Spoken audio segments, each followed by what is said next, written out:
Tentoi të vriste inspektorin e IMT-s pasi shembën shtëpinë gjendet i pajet në paraburgimin e fushkrujës Qanimuça.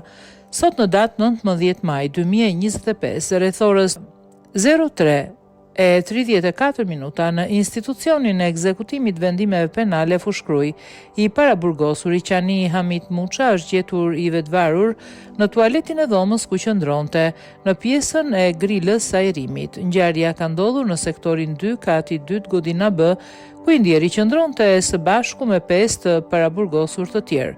Sipas informacionit paraprak, rreth orës 03:34 është vënë re nga një prej të paraburgosurve që Muça po vonohej më shumë se sa zakonisht. Ky i fundit ka hapur derën dhe ka konstatuar Qanimuçën të vetvarur në grilën e dritares. Menjëherë është njoftuar shërbimi i sigurisë, ndihmës mjeku institucionit, si dhe janë njoftuar Prokuroria Rrethit Gjyqësor Kruj dhe shërbimi për kontrollin e brendshëm në burgje SHKBB. Grupet hetimore kanë mbërritur në ambientet e institucionit rreth orës 04 dhe kanë nisur procedurën për dokumentimin dhe hetimin e ngjarjes.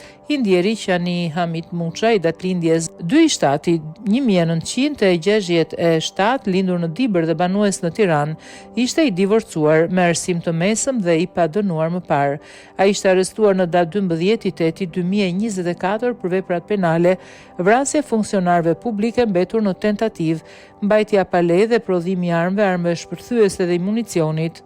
Nenet 79 fraksion A, 22 dhe 278 fraksion 1 të kodit penal. Në IEVP Fushkruj ishte transferuar në datë 28/9/2024 nga IEVP-ja Jordan Misja, Drejtoria e Përgjithshme e Burgjeve, i shpreh ngushëllimet familjes.